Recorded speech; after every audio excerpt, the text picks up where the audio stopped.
नमस्कार दोस्तों, कैसे हैं आप लोग। उम्मीद करता हूँ अच्छे होंगे। दोस्तों, पिछले वीडियो में हमने नदियों में उत्तर प्रदेश की नदी गंगा नदी के बारे में पढ़ा था। गंगा नदी का बहाव क्षेत्र क्या है, गंगा नदी की सहायक नदियाँ क्या हैं, गंगा नदी की उप सहायक नदियाँ क्या हैं। प्रश्न के दृष्टिकोण से दाईं तरफ से कौन सी नदी गंगा नदी में मिलती है, बाईं तरफ से कौन सी नदी गंगा नदी में मिलती है, इसके बारे में हमने पढ़ा था। मैंने आपसे एक आध प्रश्न भी पूछे थे। उम्मीद करता हूँ आपने उसे ढूंढा होगा, और नहीं ढूंढा होगा तो इस वीडियो के अंत में मैं आपको उन प्रश्नों के उत्तर दूंगा। ये जो टॉपिक है इसका सिर्फ इस सीटेट या टेट की परीक्षा में ही महत्वपूर्ण स्थान नहीं है, अपितु इसका स्थान आपकी और भी जो सरकारी क्षेत्र में नौकरियों के लिए रिक्तियाँ आती हैं उसमें भी इसका बहुत महत्वपूर्ण स्थान है। अभी उत्तर प्रदेश में जब भी लेखपाल की वैकेंसी आए उसमें भी भूगोल विषय में नदी टॉपिक रहेगा ही रहेगा।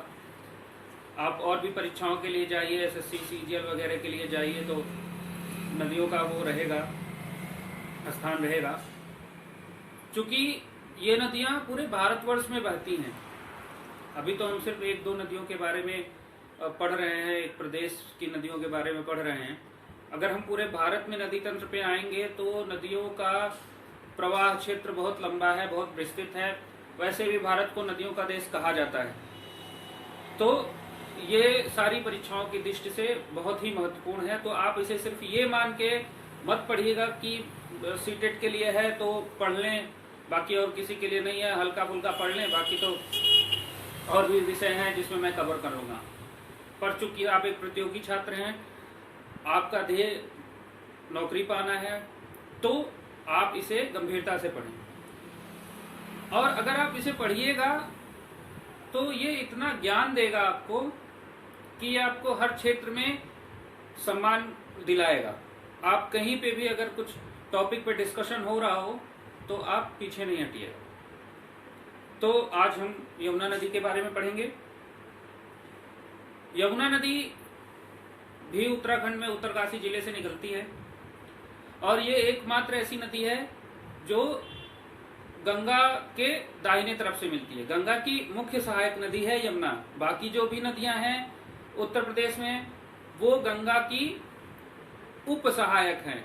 ये यमुना मुख्य सहायक नदी है, आपको ध्यान रहेगा।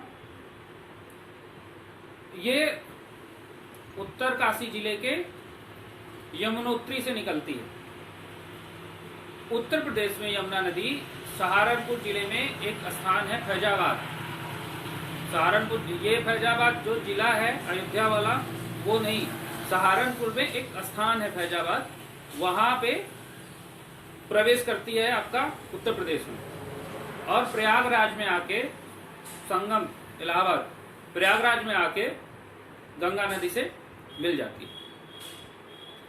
आइए अब बाकी इसकी जो सहायक नदियां हैं, यमुना की सहायक नदियां, उनके बारे में देख लेते हैं। उनका उद्गम कहाँ से है, परीक्षा के दृष्टिकोण से किस तरह के प्रश्न बनते हैं, उनका बहाव क्षेत्र क्या है, ये सारी चीजें हम देख लेते हैं।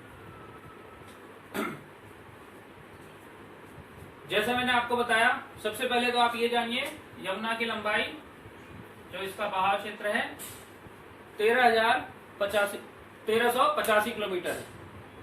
ठीक है, 1385 किलोमीटर। अभी मैंने आपको बताया गंगा की एकमात्र सहायक नदी जो दाहिने तरफ से गंगा में मिलती है। बाकी जो नदियां हैं मैंने पिछले वीडियो में भी आपको पढ़ाया था, बाएं तरफ से मिलती हैं या फिर उप सहायक नदियां हैं। तो ये एकमात्र ऐसी नदी है जो दाहिने तरफ से मिलती है। उत्तर प्रदेश के मैप में ये जो ऊपर वाला हिस्सा है, यहाँ से फिर ये ऐसे, तो यहाँ से गंगा नदी प्रवेश करती है, फिर इधर कहीं से सहारनपुर की तरफ से ये यमुना प्रवेश करती है, और ये गंगा पे फिर यहाँ आके ऐसे प्रयागराज के पास मिल जाती है। तो अभी इधर मैं पढ़ाऊंगा आपको। तो ये दाईं तरफ से मिलने वाली नदियों का। अच्छा, एक चीज और आपको याद करने के दृष्टिकोण से मैं बताता हूं कि दाईं तरफ बाईं तरफ कैसे याद करेंगे। एक बार बहुत ध्यान से आप मैप देखिएगा, मानचित्र देखिएगा, उत्तर प्रदेश का मानचित्र और भारत का मानचित्र। तो उसमें एक चीज नोटिस करिएगा, मैं आपको ट्रिक भी बता देता हूं। बाईं तरफ की नदियां वो हैं जो हिमालय की तरफ से आती हैं। भारत में इस वाले पोर्शन, ये हमारा मैप है भारत का, तो यहां से जो नदियां निकलती हैं वो हमेशा बाईं तरफ वाली नदियां होती हैं। और मैप में ये जो प्रायद्वीपीय पठार मैंने आपको बताया था, यहां से जो नदियां निकलती हैं उनको हमेशा दाईं तरफ वाली नदियां, ये आपको ट्रिक रहेगा। अगर फिर मैप देख के, बाकी मैं तो ये बता ही रहा हूं, आप इसको नोट्स बना के याद कर लीजिए तो अच्छा ही है। पर ये समझने के लिए, अगर आप मैप देखे रहे तो आपको समझने के लिए बहुत अच्छा रहेगा कि बाईं तरफ वाली नदियां कौन सी हैं, दाईं तरफ वाली नदियां कौन सी हैं। तो ये एक ट्रिक है, ठीक है। तो दाहिने तरफ से निकलती है, दाहिने तरफ से गंगा में मिल जाती है। उद्गम मैंने बताया आपको, उत्तरकाशी जिले के बंदरपुर चोटी है, पहाड़ी का नाम बंदरपुर है, वहां पे यमुनोत्री हिमनद है। हिमनद मतलब ग्लेशियर, यमुनोत्री ग्लेशियर से निकलती है। हमेशा यमुना गंगा में जल क्यों रहता है वो मैंने आपको पिछले वीडियो में बताया था। हिमनद रेखा के ऊपर होती हैं चोटियां, तो इस वजह से हमेशा वहां पे जल रहता है। हिमनद रेखा से ऊपर रहेगी जो भी चोटी, उस पे वर्ष भर बर्फ रहेगा, इस वजह से वो कभी भी जल से रहित नहीं होगी। जो यमुना नदी है वो हरियाणा और उत्तर प्रदेश में सीमा बनाते हुए दक्षिण की तरफ बहती है। दक्षिण की तरफ मतलब इस तरफ, दक्षिण की तरफ बहती है, इसी वजह से फिर वो आके प्रयागराज में मिलती है, ठीक है। बाकी ये सारे पॉइंट्स आप स्क्रीनशॉट ले लीजिए। तो जो मैंने आपको शुरू में बताया है वही सारे पॉइंट मैंने लिख रखे हैं। अब यहाँ से हम मुख्य ये देखते हैं जो परीक्षा के दृष्टिकोण से भी महत्वपूर्ण है कि उद्गम कहाँ है, मिलन बिंदु कहाँ है, बाईं तरफ से मिलती है, दाईं तरफ से मिलती है, ये सारी चीजें यहाँ पे। ये 5 नदियां हैं, हिंडन, चंबल, सिंध, बेतवा, केन। इसमें से सिर्फ एक नदी है यमुना की, ये सारी यमुना की सहायक नदियां हैं। अगर ये सारी, अब प्रश्न की दृष्टिकोण से अगर मान लीजिए दे दिया हिंडन, चंबल, सिंध, बेतवा, केन, ये सारी यमुना की सहायक नदियां हैं, तो ये किसकी उप सहायक नदियां हैं। तो मैंने आपको पिछले वीडियो में बताया था कि मुख्य नदी गंगा है, जो उसमें डायरेक्ट मिलती है, प्रत्यक्ष रूप से मिलती है, वो उसकी सहायक, जो अप्रत्यक्ष रूप से मिलती है वो उप सहायक। तो ये सारी नदियां गंगा की उप सहायक हैं, ध्यान रहेगा। आइए देखते हैं हिंडन नदी कहाँ है। हिंडन नदी का उद्गम जो है सहारनपुर के शिवालिक पहाड़ी से है। सहारनपुर के पास भी सहारनपुर के बाद ही इधर फिर आने पे, आपका दक्षिण की तरफ आने पे मैदानी भाग शुरू होता है, उधर तो पहाड़ी है ही, उत्तराखंड तो वहीं से लग जाता है। जो हिंडन नदी है, हड़प्पा सभ्यता में पढ़ाऊंगा आपको, बहुत जल्दी ही इतिहास का वीडियो भी स्टार्ट करूंगा। तो हड़प्पा सभ्यता जो है, हड़प्पा सभ्यता में एक नगर था, वो हिंडन नदी के तट पर बसा हुआ था। तो ये हिंडन नदी बहुत ही प्राचीन नदी है, ठीक है। आपसे परीक्षा में ये पूछ सकता है कि उत्तर प्रदेश की ऐसी कौन सी नदी है, या उत्तर प्रदेश की ऐसी गंगा की कौन सी सहायक नदी है, या फिर उप सहायक नदी, या फिर उत्तर प्रदेश की ऐसी कौन सी यमुना की सहायक नदी है जो हड़प्पा सभ्यता में किसी नगर के तट पर थी, या फिर कोई नगर उसके तट पर बसा हुआ था। तो हमें उसका उत्तर क्या देना है, हिंडन नदी। हिंडन नदी यमुना में नोएडा में मिलती है। कहां से मिलती है, बाईं तरफ से। यही एकमात्र नदी है जो यमुना में बाईं तरफ से मिलती है। बाकी ये चंबल, सिंध, बेतवा, केन, ये 4 नदियां दाईं तरफ से मिलती हैं। दाईं तरफ से क्यों मिलती हैं, क्योंकि इन चारों का उद्गम, चंबल, सिंध, बेतवा और केन, इन चारों का उद्गम प्रायद्वीपीय पठार से है। प्रायद्वीपीय पठार बताया मैंने आपको, भारत के मानचित्र में ये वाला हिस्सा जो प्रायद्वीपीय पठार है, यहीं पे इन्हीं क्षेत्रों से इन चारों नदियों का उद्गम है। चंबल नदी का उद्गम कहाँ है? इंदौर के जलापा पहाड़ी से। और मिलती कहाँ पे है? यमुना से इटावा के समीप मुरादगंज से। और उत्तर प्रदेश में कहाँ से प्रवेश करती है? ये सारी परीक्षा के दृष्टिकोण से ये सारे प्रश्न, ये सारे तथ्य बहुत महत्वपूर्ण है। मान लीजिए अगर आपसे पूछ ले कि चंबल नदी उत्तर प्रदेश में कहाँ से प्रवेश करती है? इटावा से। यमुना में कहां से मिलती है?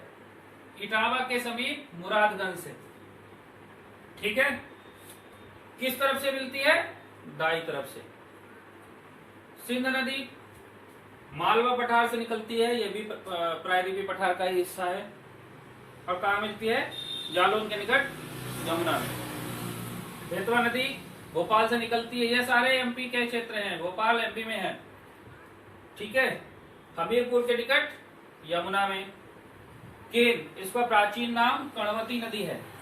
ये कैमर पहाड़ी है मध्य प्रदेश में, और ये आके फिर दाईं तरफ से यमुना में मिलती है बादाम।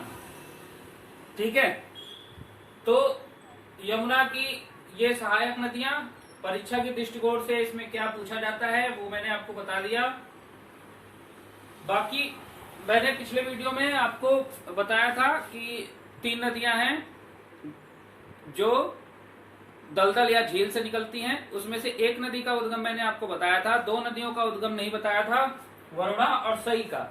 तो वरुणा का जो उद्गम है वो 3 जिलों की सीमा पर है, जौनपुर, प्रयागराज और प्रतापगढ़। इनकी सीमा पर एक इनूज ताल है, उसमें मैलहन झील है। मैलहन झील से इनका उद्गम है। परीक्षा के दृष्टिकोण से महत्वपूर्ण तथ्य। और ये मिलती कहां से है? और ये गंगा की सहायक नदी है। ठीक है, इसीलिए मैंने ये इसको बांट दिया है जिससे आप कंफ्यूज ना हो। ये गंगा की सहायक नदी है और वाराणसी के आदिकेशव घाट पे बाईं तरफ से मिलती है। ठीक, एक सई नदी बताया था जो झील से निकलती है, वो हरदोई जिले के भिजवान झील से निकलती है। आपसे प्रश्न पूछा जा सकता है कि भिजवान झील जो हरदोई जिलों में है उससे कौन सी नदी निकलती है? तो आप बताएंगे सई। सई नदी भिजवान झील से निकलती है। और ये गोमती की सहायक नदी है। गोमती की सहायक नदी है जो जौनपुर में गोमती से मिल जाती है। ठीक है, एक प्रश्न और था कि गंगा उत्तर प्रदेश में कितना क्षेत्र कवर करती है? आप लोग हो सकता है पढ़े हो, ना पढ़े हो, तो 1450 किलोमीटर का क्षेत्र उत्तर प्रदेश में कवर करती है, बिजनौर से लेके बलिया तक। बिजनौर में प्रवेश, बलिया से निकास, 28 जिले कवर, 1450 किलोमीटर। ठीक है,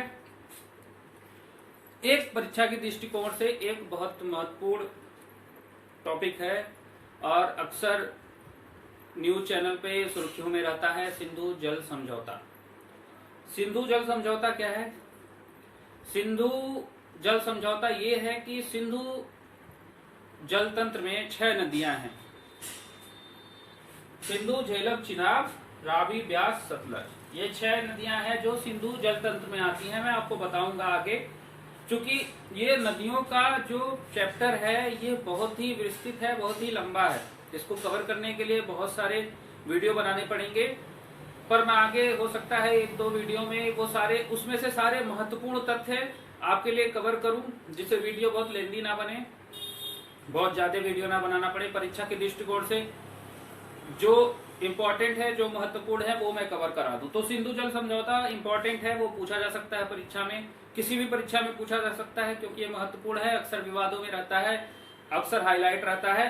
तो इसकी 6 नदियां हैं सिंधु जल तंत्र की। सिंधु जल तंत्र की 6 नदियां मैंने आपको शुरू में बताया था कि ब्रह्मपुत्र नदी तंत्र, सिंधु नदी तंत्र, गंगा नदी तंत्र, 3 मुख्य नदी तंत्र हैं हिमालय नदियों में। तो सिंधु नदी तंत्र की 6 नदियां हैं, सिंधु, झेलम, चिनाब, रावी, ब्यास, सतलज। तो 1960 में एक समझौता हुआ। समझौता क्या था कि पश्चिम की 3 नदियां, पश्चिम की 3 नदियां कौन सी हैं? पश्चिम मतलब ये वाला हिस्सा पश्चिम, ठीक है, भारत का पश्चिम, भारत के पश्चिम में क्या है, पाकिस्तान है। तो जो नदियां पाकिस्तान की तरफ जाती हैं, 3 नदियां, पश्चिम की 3 नदियां सिंधु, झेलम, चिनाब, और पूर्व की 3 नदियां रावी, व्यास, सतलज। तो ये हुआ कि पश्चिम की जो 3 नदियां हैं उनका 80% जल पाकिस्तान यूज करेगा, पाकिस्तान प्रयोग करेगा, और 20% जल भारत, ठीक है। और जो पूर्व की 3 नदियां हैं रावी, व्यास, सतलज, उनका 80% जल भारत और 20% पाकिस्तान। अक्सर भारत कहता है कि हम जल रोक लेंगे, तो इसीलिए पाकिस्तान फिर तिलमिला उठता है कि हमारे पास जल नहीं आएगा तो हमारे पास जल की समस्या हो जाएगी। तो परीक्षा की दृष्टिकोण से ये जो इसका पार्शियल है वो पूछा जा सकता है, कौन सी नदी का कितना प्रतिशत भाग पाकिस्तान लेगा, इस तरह से पूछा जा सकता है। समझौता कब हुआ था ये पूछा जा सकता है, या किसी परीक्षा में विस्तृत लिखने के लिए आता है तो आप अब इसे लिख सकते हैं। एक प्रश्न बना था, सीटेट की ही परीक्षा में बना था कि नदियों की प्रकृति क्या है। अगर नदियां ऊपर से हिमालय से बहते हुए आती है तो मैदानी भागों में प्रवेश करते समय उसकी प्रकृति क्या हो जाती है। तो जब नदियां मैदानी भागों में प्रवेश करती है तो ऐसे बहती हैं। ये कौन सी आकृति है, सांप जैसी, ऐसे ऐसे ऐसे, इसे कहते हैं विसर्पण। ये पूछा हुआ प्रश्न है, ठीक है। ये भी पूछा हुआ प्रश्न है, ये भी पूछा हुआ प्रश्न है, और ये तो बहुत महत्वपूर्ण है जो बाईं तरफ से दाईं तरफ से पूछा जाता है। तो इस वीडियो में हमने देखा यमुना की सहायक नदियां, उप सहायक नदियां, सिंधु जल समझौता, पिछले वीडियो के प्रश्न जो हमने कवर कर लिए। आगे वीडियो में मैं प्रायद्वीपीय पठार में से जो नदियां निकलती हैं, प्रायद्वीपीय भारत की जो नदियां हैं, उससे जो महत्वपूर्ण प्रश्न जो पूछे जाते हैं, जो महत्वपूर्ण तथ्य वो बता दूंगा आपको। ब्रह्मपुत्र और सिंधु और इससे रिलेटेड जितनी महत्वपूर्ण तथ्य हैं वो बताऊंगा। इन नदियों की लंबाई कितनी है वो बताऊंगा। आगे आने वाली वीडियो में ये सारे तथ्य हमें कवर करने। वीडियो कैसा लगा कमेंट बॉक्स में बताइएगा। आपको नोट्स की आवश्यकता हो तो भी बताइएगा, मैं आपको नोट्स प्रोवाइड कराऊंगा। अच्छा लगे तो लाइक करिएगा, शेयर करिएगा। धन्यवाद।